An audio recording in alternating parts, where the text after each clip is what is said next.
दोस्तों नमस्कार, मैं हूं मुकेश निठारवाल और मेरे YouTube चैनल पर आपका स्वागत है। मैं आज आपके लिए एक बहुत ही महत्वपूर्ण नया वीडियो लेकर आया हूं जो चुनाव से संबंधित समस्त प्रकार की जानकारी आप तक पहुंचाने के लिए बनाया गया है।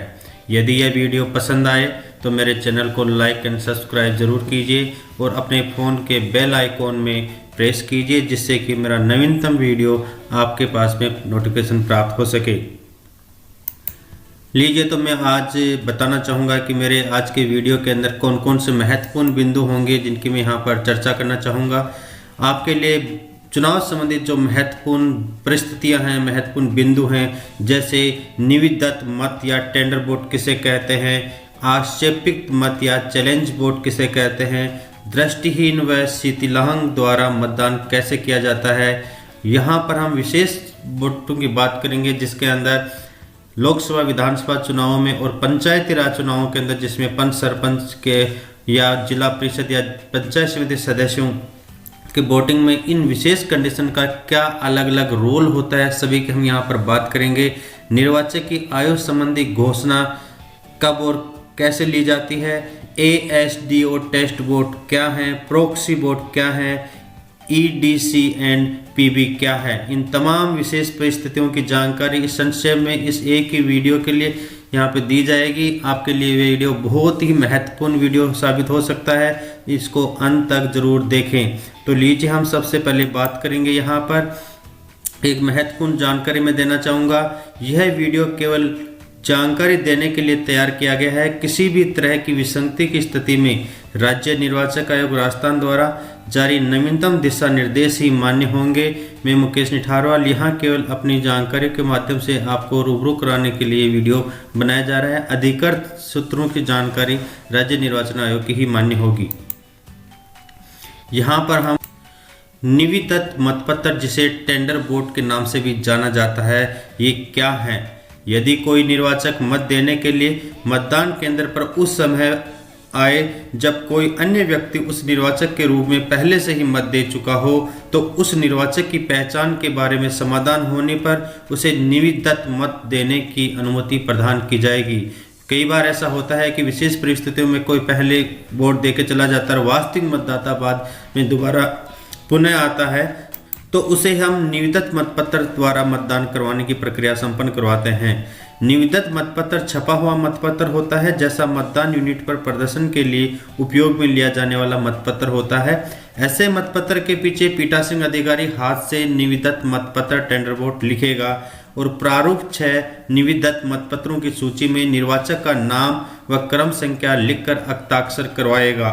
निर्वाचक को निविदत मतपत्र देते समय शय लगी हुई एरो क्रॉस मार्क सील भी दी जाएगी जिसके कारण वह मतदान कक्ष में जाकर उस अभ्यर्थी के प्रतीक पर एरो क्रॉस मार्क सील से मत अंकित करेगा और यह मोड़कर मतदान कक्ष के बाहर आएगा तथा निविदत मतपत्र पीठासीन अधिकारी को सौंप देगा।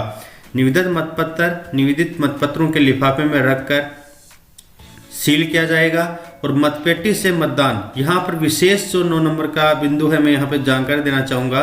मतपेटी से मतदान की प्रक्रिया अर्थात यह पंच मतदान की प्रक्रिया के बारे में उपयोग में लिए गए मतपत्रों के बंडल के क्रम में अंकित मतपत्र निविदित मतपत्र होगा। यदि हम यहाँ पर वर्तमान में जिला परिषद और पंचायत समिति सदस्यों के मतदान की प्रक्रिया के अंदर यदि टेंडर वोट को देखें तो आपको अलग से छपा हुआ मतपत्र ही आपको इसमें काम में लेना है। दूसरी बात, यदि हम बात करें कि आक्षेपित मत या चैलेंज वोट किसे कहते हैं। जब मतदाता प्रथम मतदान अधिकारी के पास आता है तो वह उसकी पहचान सुनिश्चित करता है तथा उसकी प्रविष्टियों को जोर से बोलता है। ये जो प्रथम मतदान अधिकारी होता है वहाँ पर आकर इस प्रकार का चैलेंज वोट की दिक्कत आती है। उसी समय कोई भी उम्मीदवार मतदान अभिकर्ता मतदाता की पहचान को चुनौती दे सकता है। यहाँ पर उम्मीदवार भी दे सकता है और एजेंट भी दे सकते हैं। प्रथम मतदान अधिकारी से आगे यदि चला जाता है मतदाता तो फिर चैलेंज स्वीकार नहीं किया जाता है। यह बात आपको पता होनी चाहिए। मतदान अधिकारी ऐसे मतदाता को पीठासीन मतदान अधिकारी के पास भेज देगा जो आपका PO फर्स्ट होगा। यदि यहाँ पर चैलेंज आता है तो PO फर्स्ट चैलेंज का डिसीजन नहीं करेगा। यहाँ पर आपका PO जो पीठासीन पोलिंग ऑफिसर है वो उसके पास भेज दिया जाएगा। उस व्यक्ति जिसकी पहचान को चुनौती दी गई है को प्रतिरूपण के लिए दी जाने वाली शास्ति के बारे में समझाएगा कि यहाँ पर यदि इस प्रकार की कोई चुनौती है, यदि स्वीकार होती है, नहीं स्वीकार होती है, तो उसके द्वारा जो भी दंड है उनके बारे में दोनों पार्टियों को बताई जाएगी। निर्वाचक नामावलियों की प्रविष्टि को पूरा पढ़े, वो उससे पूछे गए क्या वह वही मतदाता है। यदि पीठासीन मतदान अधिकारी चुनौती की संचित जांच करेगा और जांच करने के बाद प्रथम दृष्टया यदि साक्ष्य अपनी चुनौती के समाधान में प्रस्तुत करने में असमर्थ रहता है कि जो एजेंट जिसने चुनौती दी है वह साक्ष्य नहीं दे पाता है, तो उस चुनौती को नहीं मानेंगे और ऐसे व्यक्ति को मत देंगे।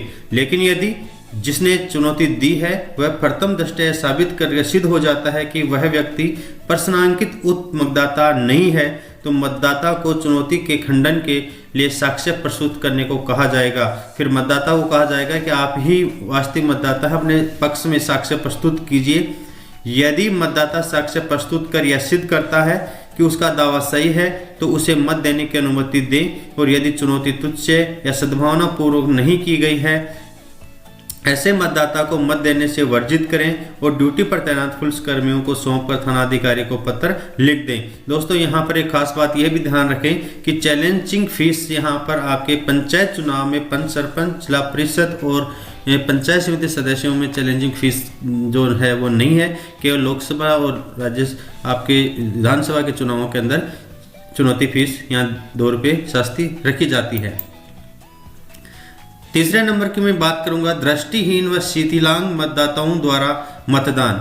यहाँ पर यदि आप सुनिश्चित हो जाएं कि दृष्टिहीनता या अन्य शारीरिक शिथिलांग के कारण यदि कोई निर्वाचक मतदान यूनिट के प्रतीक चिन्हों को पहचानने में असमर्थ है या बिना सहायता के समुचित बटन दबाकर अपना मत रिकॉर्ड करने में असमर्थ है, तो ऐसे मतदाताओं को पीठासीन या मतदान अधिकारी मतदान के लिए सहयोग करेगा।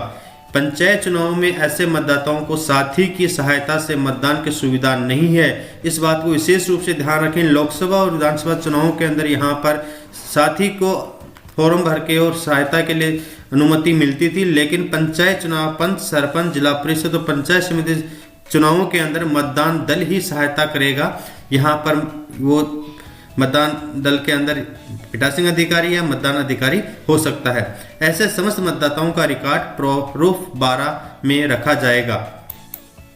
निर्वाचक की आयु संबंधी घोषणा की यदि हम बात करें तो प्रत्येक निर्वाचक जिसका नाम मतदाता सूची में दर्ज है मतदान का अधिकारी होता है, किंतु उस निर्वाचक की आयु न्यूनतम मतदान आयु 18 वर्ष से कम मानते हैं तो आप निर्वाचक की 1 जनवरी 2020 के संदर्भ में यह तिथि समय समय पर परिवर्तित होती रहती है। आप न्यूनतम तिथि चुनाव के समय जरूर राज्य निर्वाचन आयोग से निकले हुए जारी दिशा निर्देशों की अनुपालना में माने। आयोग के बारे में परिशिष्ट 10 में घोषणा प्राप्त करें। ऐसे निर्वाचक से घोषणा प्राप्त करने के पूर्व उसको मिथ्या घोषणा करने के लिए राजस्थान पंचायत राज अधिनियम 1994 की धारा 18 क में विहित दंडनीय प्रावधानों से अवगत करा दें।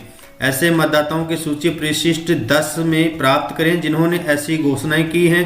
ऐसे मतदाताओं की सूची परिशिष्ट 11 के भाग 1 में घोषणा करने वाले मतदाता होंगे तथा जिन्होंने ऐसी घोषणा करने से मना कर दिया है, मतदान के बिना ही चले गए हैं, उनकी सूची परिशिष्ट 11 के भाग 2 में होगी। यहाँ पर इस प्रकार की घोषणा करने वाले और नहीं करने वालों की सूचियाँ अलग अलग परिशिष्ट भाग 1 और 2 में लिखी जाएगी।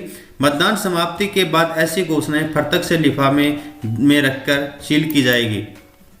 यहाँ पर आगे मैं बात करना चाहूँ कि ASD वोट किसे कहते हैं। A एब्सेंट से है, S शिफ्टेड से है और D का मतलब डिलीटेड है। दोस्तों यहाँ पर आपके पास में जो मार्क्ड मतदाता सूची होगी उसके पास में एक अलग से AST का पेज होगा। उसमें बाकायदा जब BLO जांच करने के लिए जाता है, जब मतदाता सूची निर्माण बनाने के लिए जाते हैं तो कई बार वो मिलते नहीं है, तो वहाँ पर एब्सेंट शो हो जाते हैं। यदि वो वोटर अपने दूसरे स्थान पर शिफ्टेड हो जाता है तो वहाँ पर S लिखा होता है, और यदि वह अन्य कारण डिलीट करवा चुके हैं तो वहाँ पर D लिखा होता है।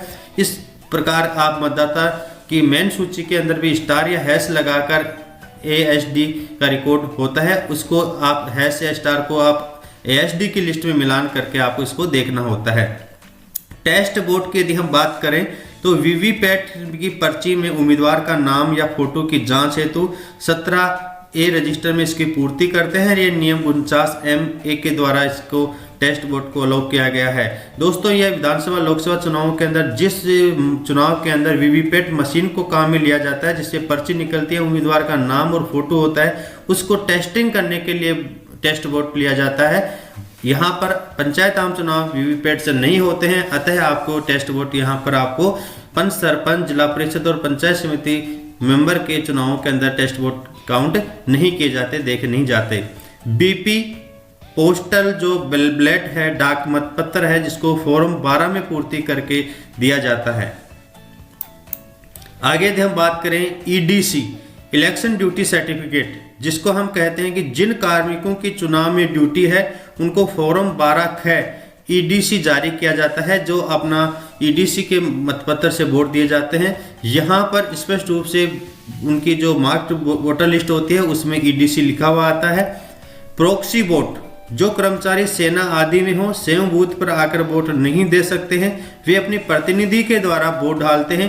उनके बाएं हाथ की मध्यमा पर स्याही लगाई जाती है, क्योंकि वो स्वयं का वो जब वोट देगा, प्रॉक्सी वोट देने वाला स्वयं का वोट देते समय बाएं हाथ की तर्जनी पर स्याही लगेगी, और जब वो प्रॉक्सी किसी अपने प्रतिनिधि के रूप में देगा तो बाएं हाथ की मध्यमा पर उनके अमिट स्याही लगाई जाएगी। Please subscribe my channel Mukesh Nitharwal, and thank you for watching my video. Very thanks.